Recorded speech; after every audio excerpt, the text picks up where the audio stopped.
앞뒤에 계신 분들, 옆에 계신 분들과 한번 눈 마주치시면서 저 한번 인사 나누시죠. 네.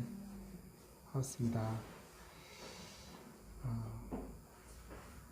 하나님께서 이 자리에 우리와 함께 계십니다. 우리 하나님께 우리의 마음 다해서 힘을 다해서 성령과 진리 안에서 예배 드리겠습니다. 다 함께 묵도하시겠습니다.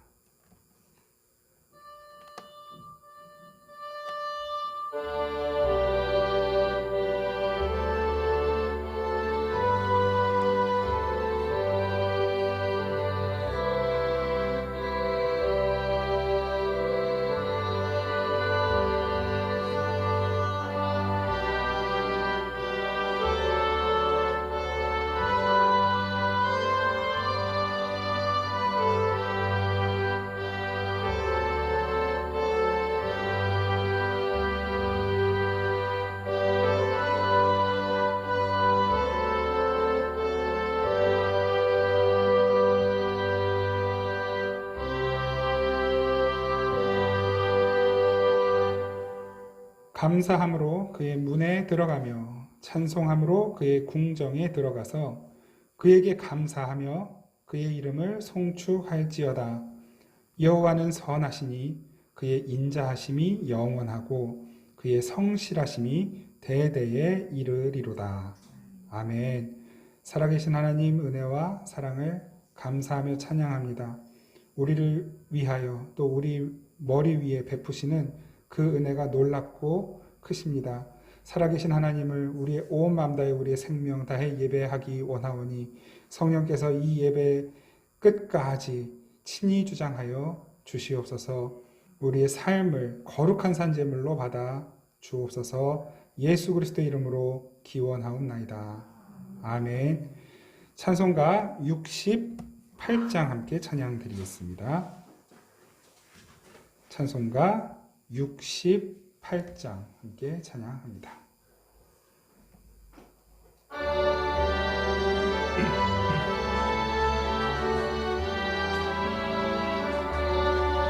오 하나님 우리의 창조주시니 내 주님께 귀한 것 드립니다. 내 주께만 엎드려 경배드리며 내 주의 이름 높이 찬양하네. 오 하나님 우리의 대주제시여 큰 풍랑이 일 때도 도우셨네. 죽음에서 우리를 구하셨으니 내 주의 이름 높이 찬양하네. 주 하나님 이름을 함께 높이며 대주제께 영광을 돌리오리. 그 능력이 우리를 지켜주시니 주 하나님을 높이 찬양하네. 아멘.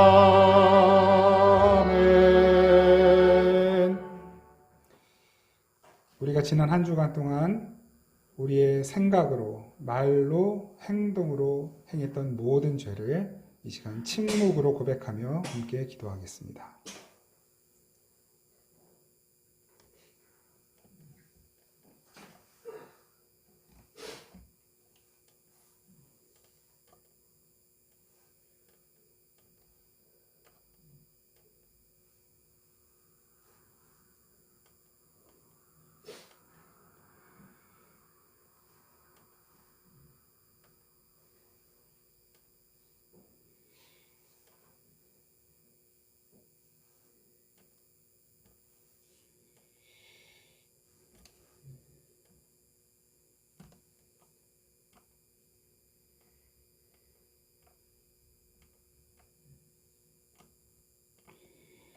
주님께서 말씀으로 우리를 위로하십니다. 누가 능히 하나님께서 택하신 자들을 고발하리요. 의롭다 하신 이는 그리스도시니 하나님이시니 누가 정죄하리요. 죽으실 뿐 아니라 다시 살아나신 이는 그리스도 예수시니 그는 하나님 우편에 계신 자요 우리를 위하여 간구하시는 자시니라. 아멘. 사도신경으로 우리 신앙을 고백드립니다. 나는 전능하신 아버지 하나님 천지의 창조주를 믿습니다. 나는 그의 유일하신 아들 우리 주 예수 그리스도를 믿습니다. 그는 성령으로 잉태되어 동정녀 마리아에게서 나시고 본디오 빌라도에게 고난을 받아 십자가에 못 박혀 죽으시고 장사된 지 사흘 만에 죽은 자 가운데서 다시 살아나셨으며 하늘에 오르시어 전능하신 아버지 하나님 우편에 앉아 계시다가 거기로부터 살아있는 자와 죽은 자를 심판하러 오십니다. 나는 성령을 믿으며 거룩한 공교회와 성도의 교제와 죄를 용서받는 것과 몸의 부활과 영생을 믿습니다. 아멘. 찬송가 200장 함께 찬양 드리겠습니다. 찬송가 200장 함께 찬양 드리겠습니다.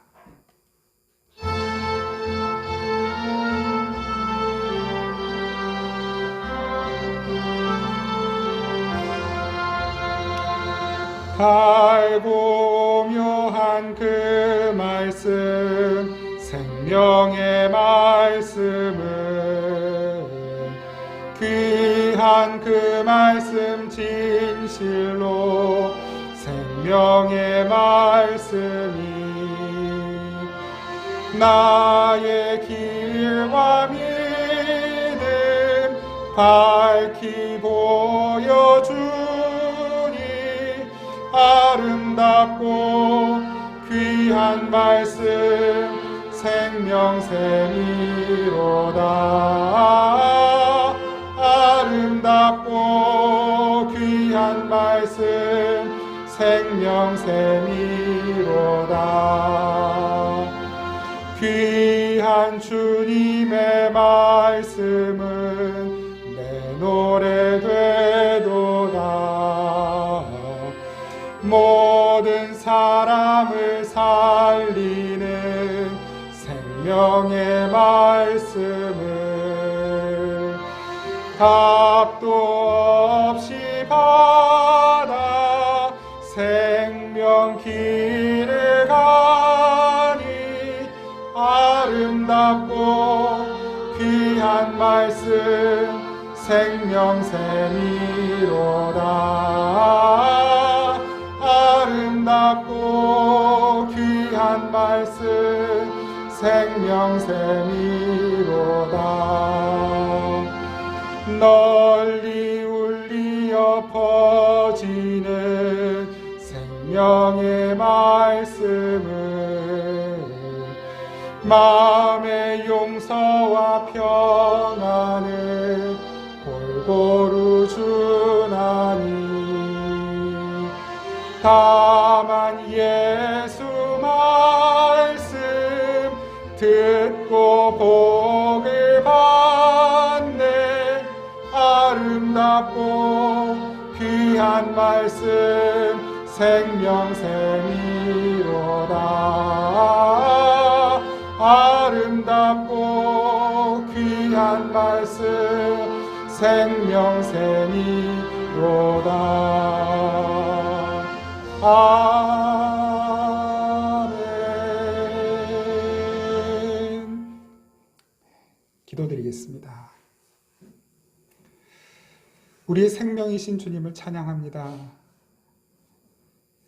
성부 하나님, 성자 예수 그리스도, 성령 하나님, 삼위일체 하나님께서 이 죄인 한 사람 살리려고 그 자리를 내버리고 자신의 전부를 다 쏟아 우리를 살리신 그 은혜를 우리가 어떻게 다 헤아리고 어찌 다 감사할 수 있겠습니까? 말로 다 할 수 없는, 갚을 수도 없는 이 은혜를 주신 하나님 앞에 이 시간 우리의 몸과 마음과 우리의 시간과 정성, 우리의 삶을 드려 예배합니다. 부디 우리의 온 삶이, 우리가 살아가는 모든 순간순간들이 하나님께 감사하며 예배하는 예배의 삶이 되게 하옵소서.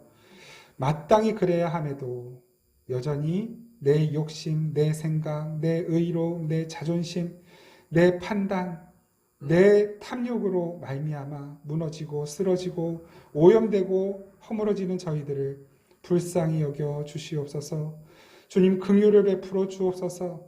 날마다 그 필요한 은혜, 우리가 먹지 않으면 받지 않으면 살아갈 수 없는 주님의 그 은혜, 예수의 십자가 은혜를 날마다 새롭게 부어주셔서 그것이 우리의 힘이 되고 능력이 되어 하루하루 믿음으로 살아내는 저희들 모두가 되게 하옵소서. 믿음으로 사는 자들에게 부어주신 하늘의 신령한 복이 우리들 삶 가운데 흘러넘쳐서 우리의 가정, 이웃, 우리의 자녀들, 우리의 주변에 아버지 그 생명력을 나누고 베푸는 삶이 될 수 있도록 저희들 모두에게 하늘의 복을 허락하여 주시옵소서. 오늘도 가난한 마음으로 주님 앞에 나아갑니다. 연약한 몸으로 주님 앞에 나아갑니다. 부디 주님께서 이 시간 우리와 함께 계시오니 우리의 가난한 마음을 부욕해 하여 주시오. 우리의 연약한 몸을 치료하여 주시옵소서. 우리의 악한 생각을 깨끗하게 씻어주시고 거룩하고 정결한 마음으로 회복시켜 주옵소서. 성령으로 충만케 하여 주시옵소서. 아버지, 주님 앞에 귀한 예물 드리는 모든 손길, 그 손에 아버지 빈손 되지 않도록 주님께서 날마다 채워주시고 아무리 베풀고 나누어도 부족함이 없고 모자람이 없는 넉넉한 손이 되게 하여 주옵소서. 그 손에 늘 온기가 있어서 그 손으로 하는 모든 일, 그 손으로 잡아주는 모든 사람들이 회복되고 위로받고 새로워지고 능력이 나타나는 주님의 손 될 수 있도록 은혜 베풀어 주시옵소서. 오늘도 주님 말씀 앞으로 나아가오니 그 말씀으로 우리의 병든 몸과 마음을 치료하여 주시고 주님의 음성이 들리는 이 시간 되게 하여 주시옵소서. 우리에게 생명 주시려고 이 땅에 오셔서 십자가 지시고 피 흘리시고 우리의 생명이 떡이 되어 음료가 되어 우리를 살려내신 예수 그리스도의 이름으로 기도드립니다. 아멘. 우리 하나님 말씀 함께 보겠습니다. 마태복음 6장 9절부터 13절까지 말씀입니다. 마태복음 6장 9절부터 13절까지 말씀입니다.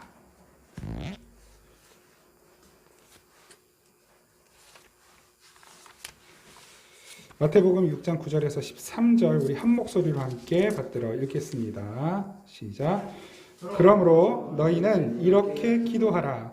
하늘에 계신 우리 아버지여, 이름이 거룩히 여김을 받으시오며 나라가 임하시오며 뜻이 하늘에서 이루어진 것 같이 땅에서도 이루어지이다. 오늘 우리에게 일용할 양식을 주시옵고 우리가 우리에게 죄 지은 자를 사하여 준 것 같이 우리 죄를 사하여 주시옵고 우리를 시험에 들게 하지 마시옵고 다만 악에서 구하시옵소서. 나라와 권세와 영광이 아버지께 영원히 있사옵나이다. 아멘. 아멘. 하나님께서 주신 이 말씀으로 예수님의 기도 네 번째 나눔하겠습니다. 산상수훈으로는 25번째 시간이 되겠습니다. 시간이 참 빨리 지나가서 벌써 이제 10월 마지막 날이 되었고 1년이 이제 2달 남았고요. 그리고 벌써 2021년, 어제도 이제 저 아내하고 얘기하면서 이제 저희들이 그렇게 나이를 많이 먹은 게 아닌데 시간이 지날수록 시간 개념이 없어지는 거죠. 올해가 몇 년도인지 또는 오늘이 무슨 요일인지도 잊고 살게 될 만큼 분주하고 바쁜 삶을 저희들 모두가 다 살고 있는 것 같습니다. 분주하고 바쁠수록 필요한 것이 이제 에너지잖아요. 에너지. 그 에너지가 있어야 우리에게 주어진 일도 감당하고 또 살아가는데 활력도 생기고 하는 것인데, 그 에너지는 어디서 옵니까? 이제 먹는 양식에서 주로 오죠. 우리 안에 있는 에너지를 공급해주는 에너지원이 있어야 거기서 에너지가 나와서 활동을 합니다. 우리의 머리도 마찬가지죠. 정신, 생각하는 것. 우리가 생각을 건강하게 하고 활력 있게 하고 올바르게 하려면 올바른 에너지원, 건강한 에너지원이 필요합니다. 우리의 정신활동, 생각의 활동들에 나쁜 에너지원이 차 있으면 나쁜 생각과 나쁜 에너지가 나올 수밖에 없는 것이죠. 좋은 양식을 먹어야 몸이 건강해지고 좋은 에너지가 나오는데, 나쁜 양식을 먹으면 몸은 둔해지고 활력이 떨어집니다. 몸에 병도 들고 염증도 생기고 그렇죠. 오늘은 종교개혁 504주년 기념주일이거든요. 교회가 하나님의 말씀을 에너지원으로 삼아서 유지되고 존재해 갑니다. 교회의 양식은 말씀이에요. 하나님의 은혜가 교회에 부어져서 그것이 에너지가 되어 교회는 교회의 존재가 되고 교회의 역할을 감당하게 되는데, 마찬가지로 교회도 좋은 에너지원이 있어야 교회다워질 수 있고 긍정적이고 생명력 있는 사랑의 에너지를 흘려보낼 수 있게 됩니다. 만약에 교회가 좋은 양식이 없고 나쁜 양식으로 채워져 있으면 겉으로는 교회이지만 선하지 못한 영향력이 흘러갈 수밖에 없는 것이죠. 너무나 당연한 이치입니다. 왜 교회가 타락했을까요? 왜 교회가 오랜 기간 타락한 상태로 있어야만 했을까요? 너무나 뻔하고 당연한 것이지만 그 원인은 외부에 있는 것이 아닙니다. 우상을 섬기는 나라가 교회를 탄압하고 이방 신들의 하나님이라는 신이 패배해서 교회가 타락한 것이 아닙니다. 물론 그 배후에는 사단이라는 존재가 있지만 사실 교회 타락의 원인은 교회 내부에 있습니다. 하나님이 좋은 음식으로 주신 하나님의 말씀이 있어요. 그것을 성도는 먹고 좋은 힘을 얻고 좋은 능력을 발휘해야 하는데, 교회가 좋은 양식을 공급하기를 멈추게 된 것이죠. 좋은 양식을 바꾸어서 나쁜 양식으로, 정크푸드, 쓰레기 음식으로 바꾸어서 공급하기 시작합니다. 그게 별다른 게 아니에요. 하나님은 좋은 양식을 주셨지만 그 말씀이 선포되는 자리, 그 말씀을 적용하는 자리에서 사람의 생각과 판단, 조금 더 심하게 말하면 마귀의 생각과 판단이 그 하나님의 양식을 오염시키기 시작한 것입니다. 이걸 세계관으로 표현해 볼까요? 하나님의 세계관이 이 세상의 세계관, 마귀적 세계관으로 오염되면서부터 하나님의 말씀은 변질되고, 좋은 양식을 전해도 사람들의 체질이 바뀌니까 그 양식을 소화할 수 없게 되고 토해내거나 버리게 되는 것이죠. 딱 맞는 표현이라고 말씀드리긴 어렵지만 그렇게 교회가 타락했습니다. 거기에 대해서 교회의 개혁을 외친 사람들, 칼빈, 루터, 쯔빙글리와 같은 그런 사람들, 그 사람들의 주장하는 것이 무엇이었습니까? 다른 것 아니죠? 좋은 양식, 그거 우리 교회가 성도들에게 좋은 양식 주자는 거예요. 그리고 성도들과 목회자들, 사제들은 그 좋은 양식을 잘 전할 수 있는 준비를 하고, 그리고 성도들과 사제들이 좋은 양식을 소화할 수 있는 체질로 바꾸자는 거예요. 좋은 체질로 바꾸자는 거예요. 그게 뭡니까? 하나님이 원래 주셨던 말씀으로 돌아가자는 것이죠. 개혁이 뭔가요? 영어로는 리폼이라고 하는데, 그래서 개혁교회를 리폼드 처치라고 그러잖아요. 리폼이 뭡니까? 패션에서의 리폼은 디자인을 바꾸거나 원래 쓰고 있던 옷이나 치마나 셔츠 이런 것들을 형태를 바꾸는 걸 리폼이라고 하잖아요. 그래서 가방으로 바꾼다든지 신발로 바꾼다든지 양말로 바꾼다든지 이런 게 리폼이잖아요. 원래 리폼의 뜻은 뭘까요? 폼이 있어요. 폼. 원형. 그 원래 폼으로 돌아가는 건, 원래 모습을 회복하는 것이 리폼 개혁입니다. 교회의 개혁은 새로운 것을 만들고 새로운 일을 추구하고 새로운 성경 해석으로 가는 것이 아니라 원래 하나님이 주셨던 말씀의 자리로 돌아가는 것이 개혁입니다. 맛이 있을까요? 없을까요? 원래 하나님의 말씀이 맛이 있을까요? 없을까요? 맛이 없어요. 조미료도 하나도 안 치고 뭐 예를 들어서 그냥 생당근만 열흘 동안 먹어봐라. 생무만 열흘 동안 먹어봐라. 무게 맛이 있겠습니까? 사실 영양가도 없어요. 그렇게 먹으면. 근데 하나님 말씀은 그런 차원의 것이 아니니까. 하나님은 가장 완벽하고 가장 선한 상태로, 그래서 그것을 우리가 잘 받아 먹고 흡수하기만 하면 생명을 얻는 상태로 하나님은 양식을 우리에게 주셨습니다. 그런데 우리의 타락한 심성, 우리의 욕심이 그 양식을 받기가 힘든 거예요. 맛이 없고 내 체질에 안 맞는 것이죠. 이 세상의 가치관으로 다 살아가는데 나도 거기에 맞춰 살아가는 것이 편하고 좋은데 거기에 하나님 나라의 가치관, 성경의 세계관, 예수 그리스도의 정신을 집어넣으려고 하니까 영 안 맞는 것이죠. 불편하고 힘든 것입니다. 맛이 없어요. 그러니까 그것을 조금씩 바꾸다가 결국은 변질된 거예요. 교회의 타락은 원인이 교회입니다. 누구 탓할 수 없어요. 우리가 믿음으로 살아야 해요. 하나님이 우리에게 믿음을 주셨습니다. 우리가 말씀으로 살아야 합니다. 하나님이 우리에게 말씀을 주셨어요. 그러면 하나님이 우리에게 믿음을 주셨고 구원하셨고 말씀을 주셨으면 거기에 맞춰서 우리는 힘이 있고 생명력 있고 감사함이 있고, 지난주 우리 말씀을 본 것처럼 기도하고 범사에 감사하고 기쁨이 있고, 그게 당연한 삶이잖아요. 바울이 이야기한 그리스도인의 능력이 뭡니까?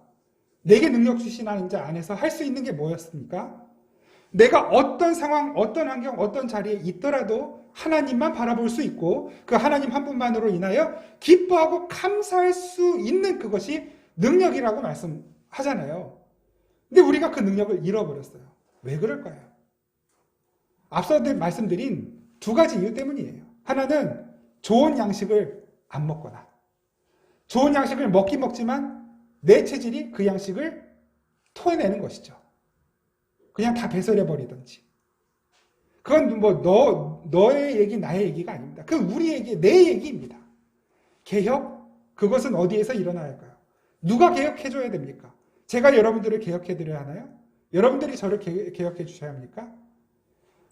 내가 나를 개혁해야 해요. 그런데 나는 나를 개혁할 능력이 없어요. 어떻게 해야 될까요? 믿음을 주신 주님은 어디 계십니까? 내 안에 계시죠. 나를 거처 삼아서 내 안에 살고 계시잖아요. 그 주님께서 나를 바꾸어 주셔야만 합니다. 주님이 나를 바꿔주시려면 나를 주님께 드리는 방법밖에는 없어요. 다른 사람들이 실수하는 것, 다른 사람들이 잘못하는 것, 다른 사람들이 다른 길로 가는 것, 교회적으로도 마찬가지죠. 다른 교회가 실수하고 다른 교회가 잘못된 길로 가고, 다른 설교자가 잘못된 설교하고 다른 설교자가 틀리게 얘기하는 건 너무너무 잘 들어와요. 잘 파악해요. 그런데 내가 나를 들여다보지 못하는 것이 우리의 가장 치명적인 약점입니다. 내가 뭘 잘못하고 있는지, 내가 가는 길이 맞는지, 내가 잘 듣고 있는지, 내가 잘 전하고 있는지, 내가 그 말씀을 잘 적용하고 있는지, 그 말씀을 하나님의 뜻을 따라 잘 살아가고 있는지, 내가 나를 제일 판단 못해요. 남은 잘 판단하지만. 주님이 오늘 우리에게 주신 이 말씀은 결국 나에게 주시는 말씀입니다. 그 개혁의 주체는 당연히 주님이신데 그 개혁의 대상은 누구일까요? 너, 다른 교회, 이웃교회, 다른 나라가 아닌 나입니다. 나. 주님은 나를 개혁하셔야 하는 것이고 나를 개혁하고 계신 것이고 내가 개혁되어야 거기에서부터 올바른 생명력과 능력이 흘러가기 시작합니다. 오늘 말씀 중에는 특별히 11절 말씀, 오늘 우리에게 일용할 양식을 주시옵고 라는 이 말씀에 대해서 깊이 좀 들여다보려고 하는데요. 이건 예수님이 가르쳐 주신 기도잖아요. 이렇게 기도해라. 뭡니까? 그걸 구해라라는 것이죠.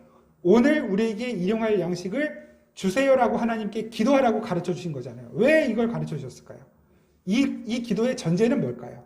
우리는 그 양식이 반드시 필요한 자들, 하나님의 백성이 되어 구원받은 사람들은 무조건 그 양식을 먹어야 한다는 게 전제예요. 만약에 이 양식이 늘 나에게 풍족하고 자동으로 나오고 막 공급이 되고 그러고 있으면 기도할 필요가 없죠. 늘 있으니까. 그런데 이 양식은 반드시 외부로부터 나에게 주어져야 하는 거거든요. 그 외부는 누구예요? 하나님이시죠. 하나님이 나에게 주셔야만 공급이 되는 양식이에요.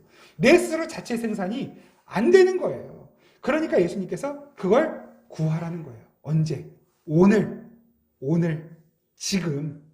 그 오늘은 언제입니까? 내일이 아니고 오늘. 그럼 내일이 되면 그 또 내일의 오늘. 이 오늘 우리에게 일용할 양식을 구하라고 예수님 말씀하신 것은 날마다예요. 매일입니다. 현재는 이 시간이라는 게 그 현재의 연속이잖아요. 그러니까 예수님은 항상 이것을 구해야 한다라고 말씀하고 계시는 것입니다. 그러지 않으면 양식을 오염시켜요. 아니면 그 좋은 양식이 들어와도 받아들이지 못한 나쁜 체질로 살아갈 수밖에 없게 되는 것입니다. 하나님, 그 하나님의 양식을 내가 먹고 소화할 수 있게 나의 체질을 성령께서 주관해 주십시오. 그 체질이라는 게 뭘까요? 성령 충만한 체질. 성령 충만하지 않으면 고장나는 거예요. 우리의 영혼이 고장나고 우리의 생각이 고장나고 우리의 모든 삶의 방향이 다 고장날 수밖에 없는 것입니다. 성령 충만한 상태로 하나님의 말씀을 받고 하나님의 말씀을 전하고 하나님의 말씀을 적용하고 행하고 그 삶을 가리켜서 의로운 삶이라고 말하는 것이고 그 의로운 삶에 필요한 것이 무엇일까요? 의잖아요. 의가 있어야 의로운 삶이 되죠.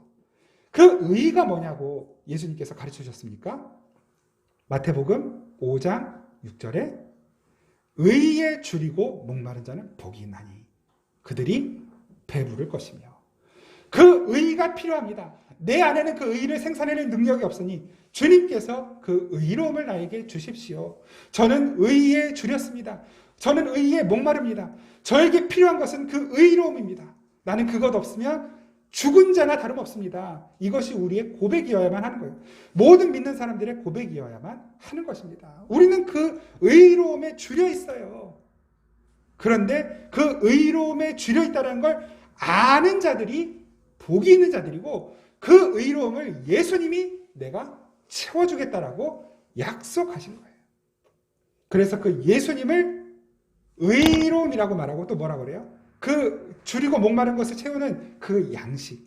그래서 예수 그리스도를 우리는 양식이라고 말하는 것이고 예수님 자신이 그걸 말씀하셨잖아요. 요한복음 6장 55절 56절 한번 같이 찾아보겠습니다. 요한복음 6장 먼저 요한복음 6장 4절 5절 말씀을 먼저 한번 보고 56절 말씀 한번 같이 보죠. 요한복음 6장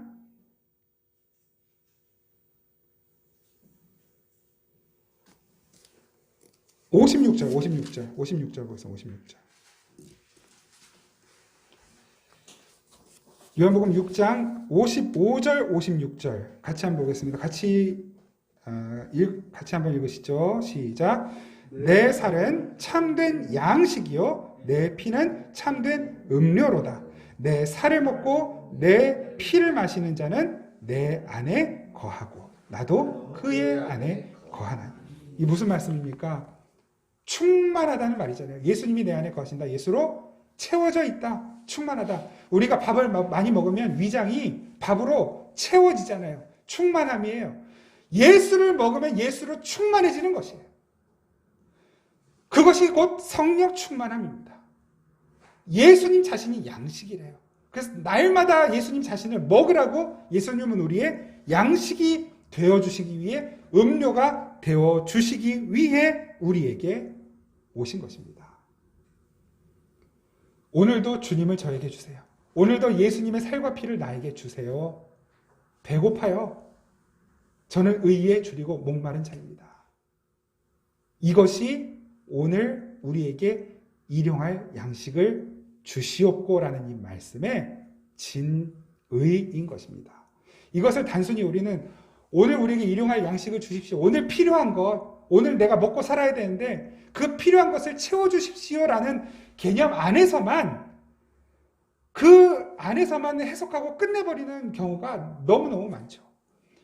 그것도 맞는 말이에요. 매일매일 하나님께서 우리에게 필요한 것을 쓸 것을 주셔야 채워지지 하나님 아니면 누가 주겠습니까? 내가 열심히 일을 하지만 그 일할 능력도 일할 자리도 에너지도 하나님이 다 주신 것으로 하는 것이죠. 그래서 하나님 오늘도 나에게 필요한 것들을 주십시오라고 기도하는 건 너무나 당연한 것이고 당연한 이치이지만 그러나 예수님께서 지금 가르쳐주고 계시는 이 기도 속에 오늘 우리에게 일용할 양식을 주시옵고라는 이 일용할 양식은 우리가 이런 생명, 신체 활동을 유지하기 위해 필요한 양식 또 우리가 살아가기 위해 필요한 어떤 재정이나 재물이나 소유를 말하는 것이 결단코 아닌 것입니다. 이 양식은 예수를 구하라는 거예요. 왜 그런지 성경에서 한번 찾아볼까요? 이 일용할 양식에 대해서 잘 설명해 주신 그 모델을 잘 보여주신 것이 이제 구약에 있잖아요. 이스라엘 백성들. 그 이스라엘 백성들이 광야 생활 40년을 하면서 양식이 필요했어요. 그때 하나님께서 약속하신 것이 있습니다. 출애굽기 16장 같이 한번 보겠습니다. 출애굽기 16장. 성경을 좀 계속 몇 군데 찾을 건데요. 출애굽기 16장.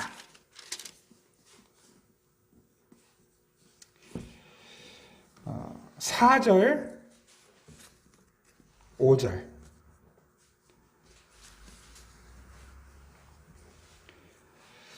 출애굽기 26장 4절 5절 찾으셨으면 우리 같이 한번 읽겠습니다. 시작. 그때에 여호와께서 모세에게 이르시되 보라 내가 너희를 위하여 하늘에서 양식을 비같이 내리리니 백성이 나가서 일용할 것을 날마다 거둘 것이라.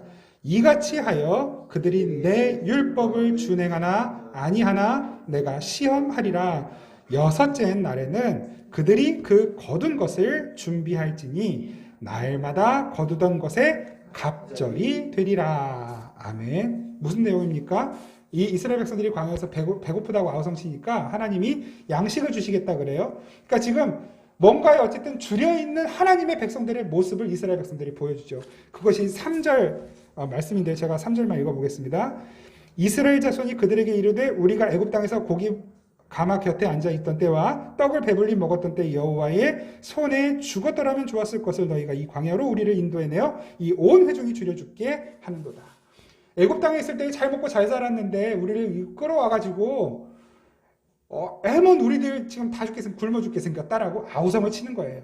이게 뭔가에 줄여있는 자들의 모습이죠. 목마른 자들의 모습이란 말입니다.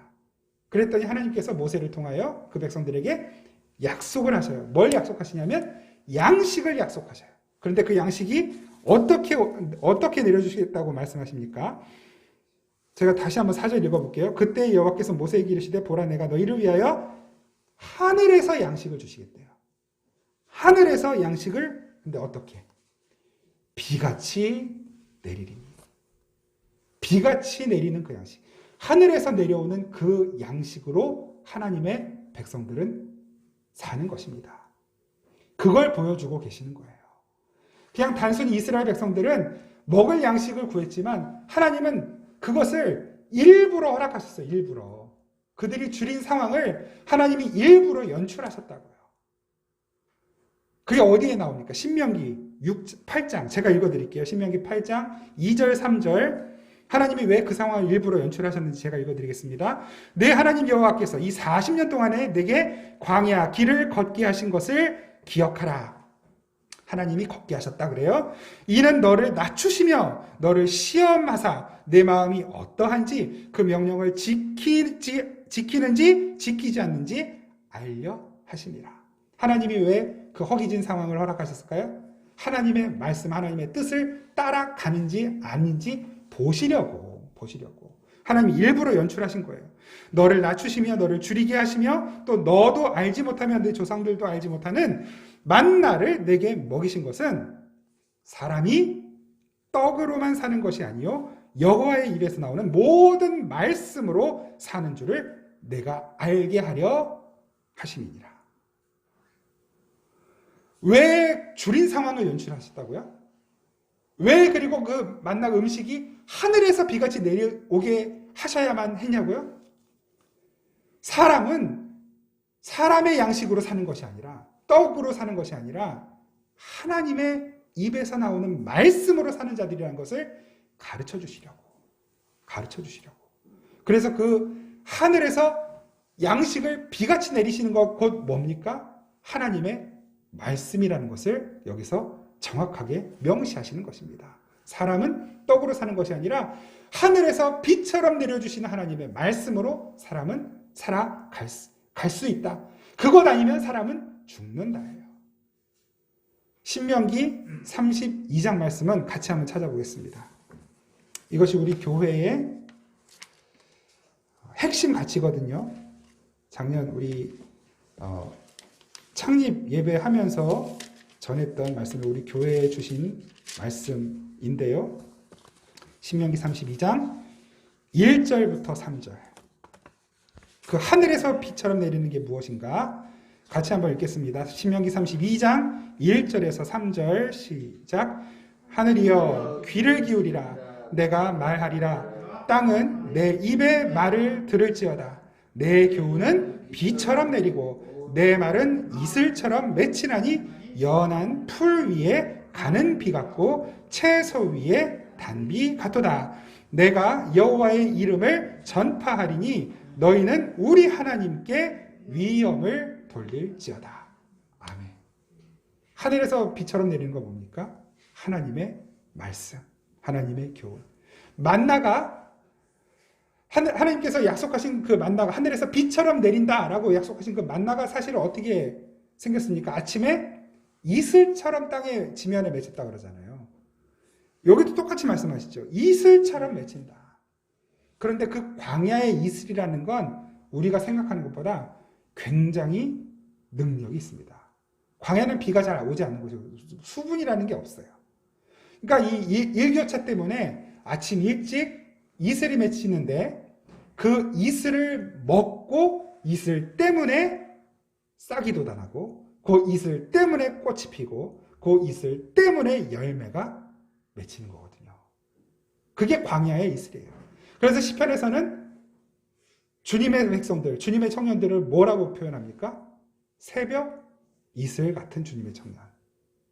그건 단순히 그냥 맑고 청명하고 그게 아니라 생명력을 가진 자들이라는 거예요. 그 생명력으로 살아가야 하는 자들이 하나님의 백성이라는 걸 말씀하시는 것입니다.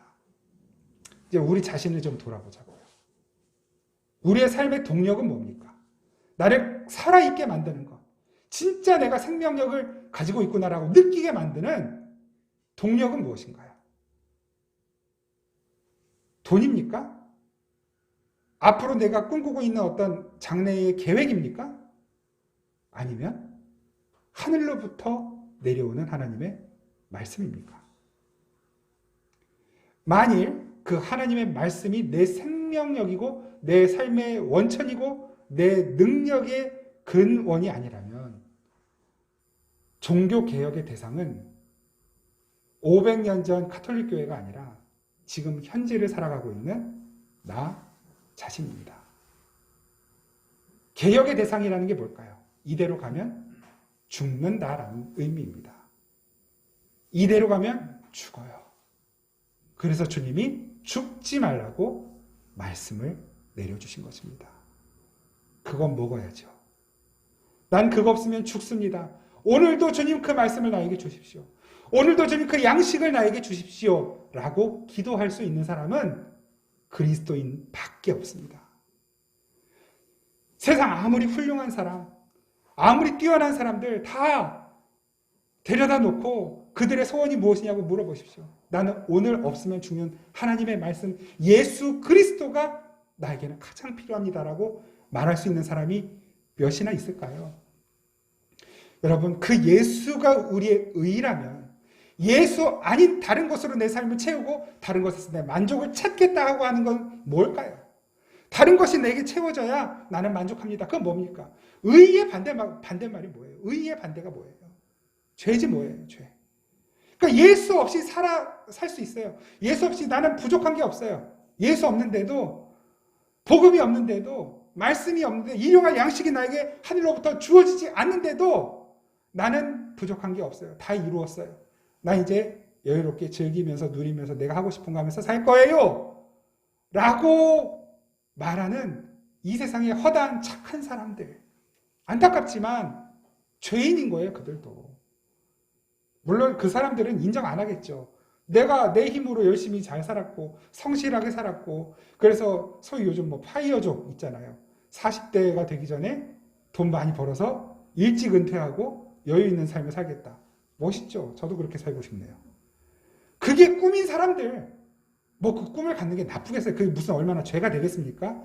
그런데 예수 없이 하나님의 말씀이 없이 일용할 양식이 없는데도 그것이 꿈이고 목적이고 그것을 위해서 열심히 성실하게 법 잘 지키면서 살아가는 것을 가리켜 세상은 훌륭하다 박수 쳐주지만 하나님은 성경은 그게 죄라고 말씀하시는 거예요. 그렇게 살면 안 된다는 게 아니라 예수 없이 사는 모든 삶이 죄인 것입니다. 왜요? 의의가 없으니까요. 내가 의의에 줄이고 목말하다는 걸 모르니까요. 근데 그게 때때로 너무나 안타깝게도 나 자신 아닙니까? 나 자신. 예수보다도 말씀보다도 은혜보다도 나는 오늘 당장 먹고 살 빵이 필요해요. 돈이 필요하다고요. 예수라는 만나 말고 진짜 땅에 기적처럼 맺어지는 그 만나가 나는 더 필요한 사람입니다. 그게 이스라엘 백성들이었고 그들은 다 광야에서 죽었단 말입니다. 1세대가 전부 다 모조리. 그리고 광야에서 새롭게 태어난 2세대. 그걸 거듭남이라고 하죠. 그들이 약속의 땅으로 들어가는 것입니다. 무엇으로 인해? 하나님의 은혜로 하나님의 말씀의 인도함을 받아 가나안 땅으로 들어가는 것. 여러분 이것이 우리 모든 그리스도인들의 삶인 것입니다. 이 시대는 어느 시대보다 풍족하고 풍요한 시대죠. 부족한 게 없어요. 나는 가난해요 라고 해도 나라에서 굶어 죽지 않게 만들어주는 배고플 일이 없는 별로 없는 물론 있긴 있겠지만 배고픈 사람이 정말 있긴 있겠지만 그 배고픔은 진짜 절대적 배고픔이라기보다는 상대적 배고픔. 남들은 나보다 더 많이 먹는데 나는 요것밖에 못 먹네 하는 상대적 배고픔. 그래서 주님은 단호하게 이렇게 말씀하십니다. 이 시대에 기근을 보냈다. 사람들이 뭐가 배고픔인지를 모르고 살아가는 시대로 만들었다. 아모스 8장 11절 주 여호와의 말씀이니라 보라 날이 이를지라 내가 기근을 땅에 보내리니 하나님의 의도된 기근이죠. 양식이 없어 주림이 아니며 물이 없어 가람이 아니요. 무슨 말이에요? 양식도 풍족하고 물도 풍족한 시대예요. 그런데 무엇이 부족한 시대? 여호와의 말씀을 듣지 못한 기갈입니다. 진짜 좋은 양식은 어디에 있습니까? 진짜 먹으면 살 수 있는, 먹어야 살 수 있는 그 양식은 어디에 있습니까? 하나님이 이 말씀 안에 다 주셨잖아요. 그런데 나는 그 양식에 배고프지 않다면. 주님은 분명히 날마다 그것 때문에 배고플 거라고 말씀하셨는데 나는 배고프지 않다면. 죽었든지 거의 죽었든지. 이건 생각보다 굉장히 심각한 현실입니다. 주님은 이걸 알라고 말씀하시는 거예요. 그리고 오늘 우리에게 일용할 양식을 달라고 날마다 구해야 한다는 것을 가르쳐주고 계시는 것입니다. 이미 말씀드렸다시피 우리에게 일용할 양식의 그 양식은 우리가 이 세상을 살아가는데 하루하루 필요한 그 뭐 돈이나 빵이나 이런 것이 아니라 하늘의 양식입니다. 100% 완전히 그것만 말씀하신 거예요. 그러면 다른 양식은 안 구해도 되나요? 당연히 구해야죠. 먹고 살면 필요한 거 구해야죠. 그런데 주님이 약속하셨잖아요. 그건 예수님이 하나님이 알아서 채워주신다고 말씀하셨잖아요. 안 굶어 죽게 할 거야. 공중에 나는 새도 먹이고 들의 풀도 꽃도 다 입히고 내가 다 채색하고 살려내는데 하물며 내 새끼들 내가 굶겨 죽이겠냐? 하나님이 약속하셨잖아요. 진짜 너의 부요함을 위해서 구하는 것은 이방인들이 구하는 거라고 못 박아서까지 말씀을 하셨잖아요. 왜요? 그들은 하늘의 양식을 안 구하고 그것만 구했으니까. 근데 우리는 당연히 이 세상에서 필요한 것도 구해야 하지만 그보다도 더 절박하고 간절하게 필요한 것은 주님이 내려주시는, 언제? 날마다 내려주시는 하늘의 만나, 하늘의 양식을 먹어야 살 수 있는 사람들이란 말입니다. 저와 여러분들의 삶을 기억할 수 있었으면 좋겠습니다. 주님이 개혁하실 때 드릴 수 있었으면 좋겠습니다. 개혁되지 않으면 죽은 자나 다름없는 삶을 살아갈 수밖에 없기 때문입니다. 우리에게 양식이 되어 오신 그 주님, 내가 하늘에서 내려온 양식이다 말씀하신 그 부분 우리 같이 한번 찾아가서 다시 한번 읽어보시죠. 요한복음 6장 다시 한번 같이 찾아 읽겠습니다.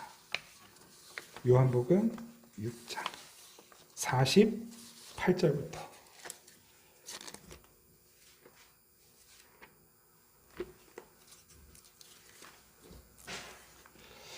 요한복음 6장 48절부터 51절까지 우리 같이 한번 하나님 말씀 읽겠습니다. 시작. 내가 곧 생명의 떡이니라.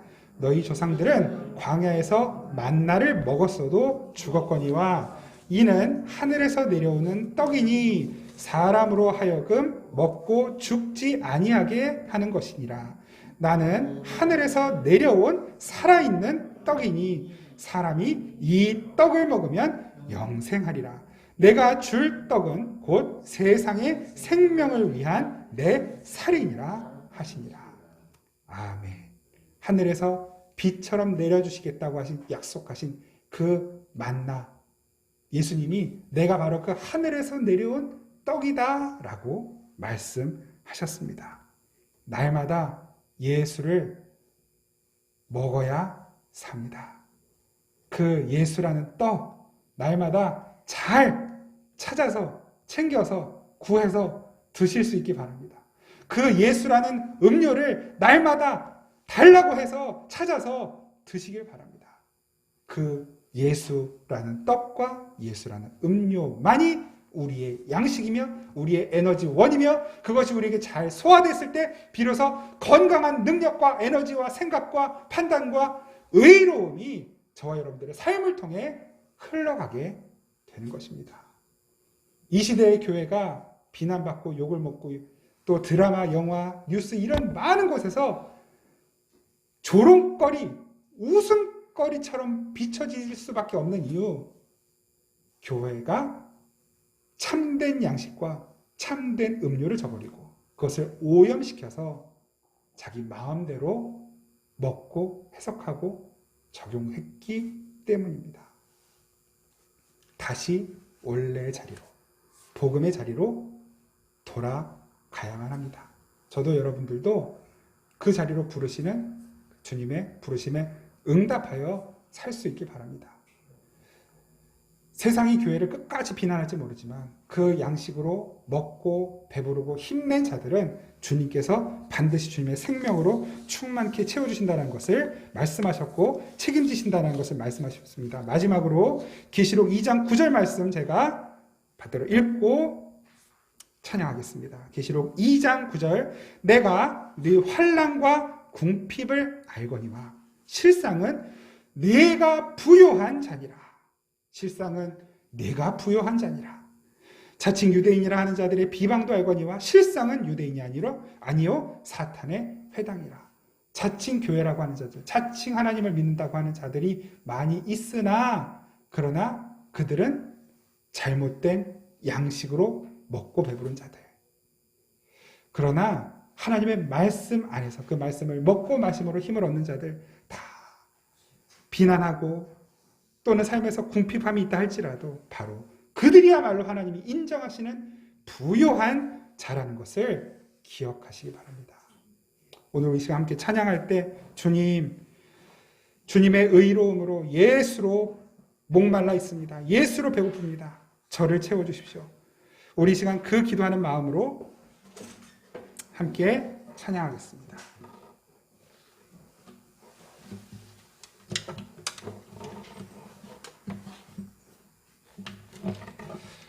주보 앞면에 실어드린 우리 마음이 상한 자를 우리 함께 찬양하겠습니다.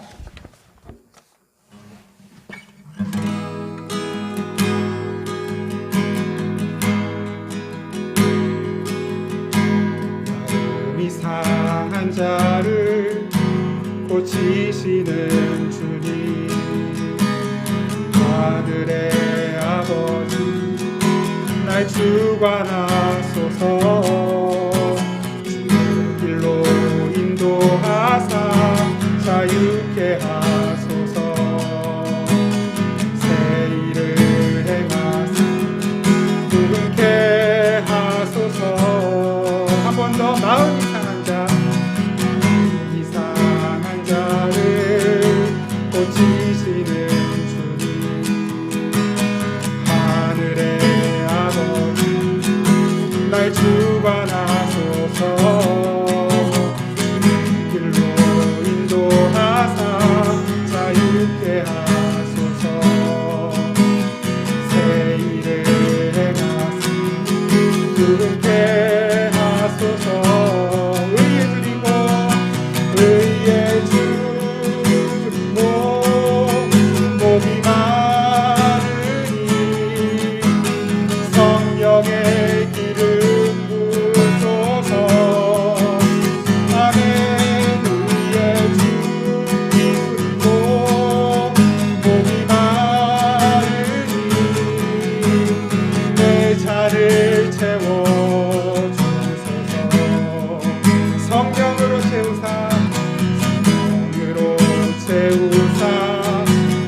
보게 하소서.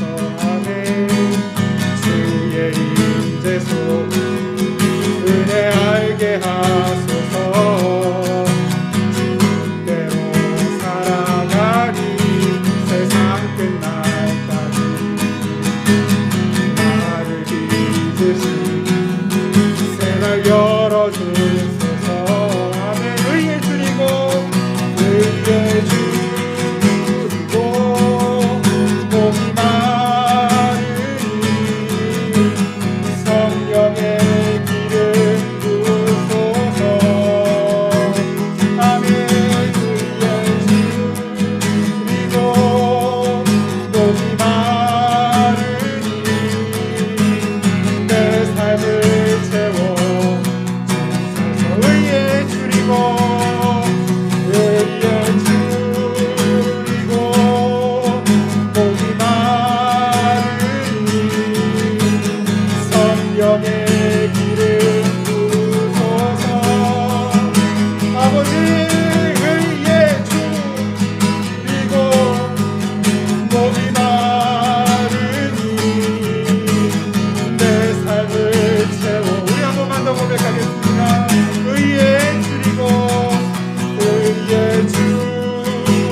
잠시 함께 기도하겠습니다.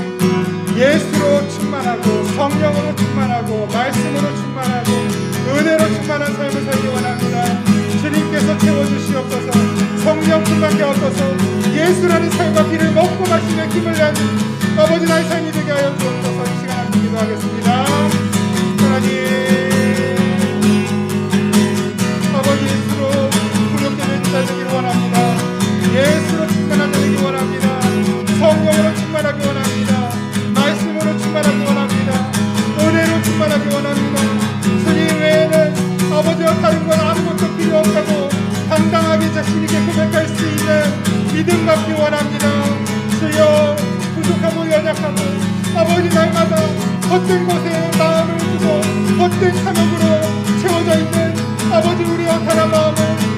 불쌍히 여겨주옵소서. 우리의 믿음 없음을 불쌍히 여겨주옵소서. 아버지, 우리의 약간 기도하는 친구들을 주님 불쌍히 여겨주옵소서. 주님께 올바른 기도, 온전한 기도로 주의 마음을 아버지 하나님 붙잡고 주의 마음으로 채워지고 주의 은혜로 채워지고 주님께서 말씀하신 대로 약속하신 대로 하늘로부터 빛처럼 내려주시는 그 하늘의 만나로 충만한 삶을 살게 하여 주시옵소서. 생명의 단비가 아버지 교회 우리의 삶 속에 물 붓듯이 부어지는 은혜로 허락하여 주시옵소서. 그것으로 생명력 있고 능력 있고 은혜가 있는 삶, 그 생명력과 능력과 은혜와 사랑을 우리의 이웃에게 우리의 삶의 자리에 흘려버리는 삶을 살아갈 수 있도록 주님 우리의 삶을 새롭게 하여 주시고 고쳐주시옵소서. 개혁시켜 주시옵소서. 아버지가